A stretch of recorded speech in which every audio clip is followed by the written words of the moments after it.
एक बार की बात है, संभल नाम का एक लड़का एक नगर में राहत था। वह अपने जीवन से बहुत निराशा था। उनकी निराशा का कारण यह था, वह अब तक अपने जीवन में कुछ भी नहीं कर रहा था। उसके माता पिता उसे तानी मारते थे कि आपके सभी मित्र कुछ ना कुछ कर रहे हैं, लेकिन आप अभी भी घर बैठे हैं। दोस्तों के बीच भी अक्सर उनका मजाक उड़ाया जाता था। वह कहानी जाता तो लोग उससे पूछते थे कि आप क्या कर रहे हैं। उसे यह बताने में भी शर्म आ रही थी, वह कुछ नहीं कर रहा है। धीरे धीरे उसने रिश्तेदारों से मिलन जलना कम कर दिया और लोगों से मिलन भी बैंड कर दिया। वह ज्यादातर समय घर पर ही राहत, वह अकेला राहत और भगवान को कोसता राहत और अपनी किस्मत को दोष देगा। अब उसे अपना जीवन बोझ लगे लगा था। कभी कभी वह सोचता कि कब वह कुछ करने के योग्य बनेगा, और फिर वह सोचता कि जिंदा रहने से अच्छा मां जाना ठीक है। एक दिन वह अपने नगर की एक गली से गुजर रहा था। तभी उसने देखा कि एक गुरु दुख और परेशानियां पर उपदेश दे रहे हैं। वह भी इस भीड़ में सबसे पीछे बैठ गया और गुरु के प्रवचन सुनने लगा। गुरु कह रहे थे कि दुख एक शिक्षक की तरह है जो हमें जीवन की सच्चाई दिखता है और हमें जीने का सही तरीका सीखना है। आप चाहे तो जिंदगी जीना भी सीख सकते हैं, आप चाहे तो कुछ भी हासिल कर सकते हो, और अगर चाहे तो एक कोनी में बैठकर रो सकते हो। इन सभी बटन को सफल ध्यान से सुन रहा था, लेकिन उपदेश की यह बातें पसंद नहीं आई। उसने खड़े होकर कहा कि कुछ भी सीखने से दुख दूर नहीं होता है, इसमें केवल दर्द होता है। दुख की पीड़ा अनंत है। ऐसा लगता है कि इसके बाद कुछ होने वाला नहीं है, इससे कुछ भी फर्क नहीं पड़ता है, इसके सामने तो मौत भी छोटी लगती है। तब गुरु ने कहा, वत्स, तुम्हारा दुख क्या है? सबल ने उनके सामने अपनी साड़ी व्यथा सुना और गुरु से पूछा कि मेरे इन दुखों का पे है। तुम्हारे पास यह सुनकर गुरु मुस्कुराए और बोले, तुम उसे दिन मेरे पास आना जब आपके जीवन में वास्तविक दुख आए, मैं आपकी समस्या का समाधान अवश्य करूंगा। यह कहकर गुरु वहां से चले गए। सबल ने सोचा, क्या यह मेरा दुख नहीं है तो क्या है? मैं जी दर्द से गुजर रहा हूं, वो असली दुख नहीं है। क्या मेरा दुख कोई नहीं समझ सकता? जब मां बाप नहीं समझते तो भला गुरु क्या समझेंगे? उसे दुखों से व्यथित होकर सबल ने एक फैसला लिया कि अब वह कुछ करेगा। सबल ने एक छोटा व्यवसाय शुरू किया, पर उसे सफलता नहीं मिल रही थी, लेकिन उसके घर वाले खुश थे। वह कुछ कोशिश कर रहा है, वह अपने व्यवसाय में लगा रहा और धीरे धीरे उन्हें सफलता मिलने लगी। फिर उसने रफ्तार पकड़ी और केवल 3 साल के अंदर ही वह एक बड़ा बिजनेसमैन बन गया। अब संभल के आसपास ऐसे कई लोग थे जो उसकी परवाह करते थे, जो उससे प्यार करते थे।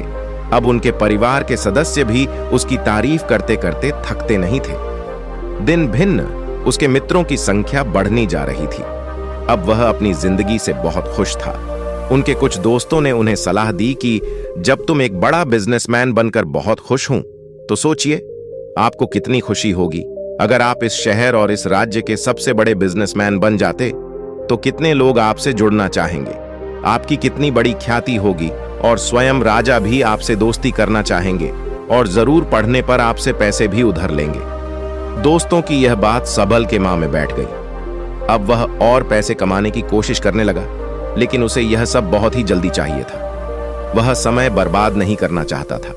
वह अधिकांश समय इन चीजों को प्राप्त करने में लगाने लगा, इसलिए वह ऐसे कम करने लगा जो सही नहीं थे। उसने पैसे उधार लेना शुरू कर दिया। उसके दोस्तों से पैसे की मंत्र और अधिक मुनाफा कमाने के लालच में वह अपने माल में मिलावट करने लगा। उसने अन्य व्यापारियों के खिलाफ भी साजिश रची और उन्हें दारा धमकाया।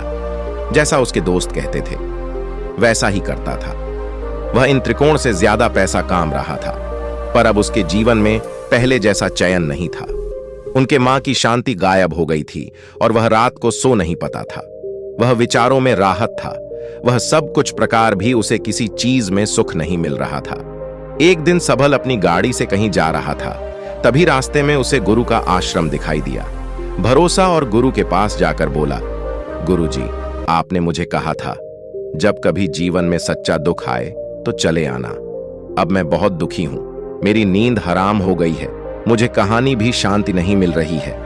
इस प्रकार सबल ने अपनी सारी समस्याएं गुरु को बताई। गुरु ने कहा, जब तुम पहले बार मुझे मिलने आए थे तब भी तुम किसी दुख में थे। आपने उसे दर्द से क्या सीखा?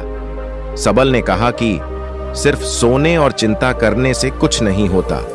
अपनी दृष्टि को सच करने के लिए मेहनत भी जरूरी है, और सिर्फ मेहनत करने से कुछ नहीं होता, परिणाम भी मिलन चाहिए।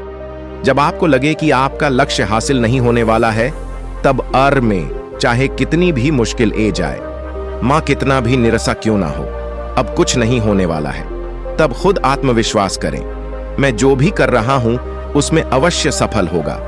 लोग केवल सफल लोगों का सम्मान करते हैं, कोई कितना भी अच्छा क्यों ना हो, वह हमेशा लोगों की नजरों में बोझ बने रहते हैं।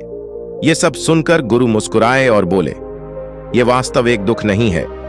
अपने जीवन में वास्तविक दुख आए तब मेरे पास आना, मैं उसे ठीक कर दूंगा। संभालने जाते समय गुरु को सोनी के सिक्कों से भारत घड़ा भेंट किया खड़े को देखकर गुरु ने कहा कि यह मेरे किसी कम का नहीं है, उसे पेड़ के नीचे गड्ढा खोदकर गढ़ दो। सबल ने खड़े को पेड़ के नीचे ढाबा दिया। जैसा कि गुरु ने बताया उसने वैसा ही किया और वहां से चला गया। कुछ दोनों से कारोबार ठीक चल रहा था, लेकिन व्यापार के गलत तरीके के कारण धीरे धीरे उसे व्यापार में घाट होने लगा।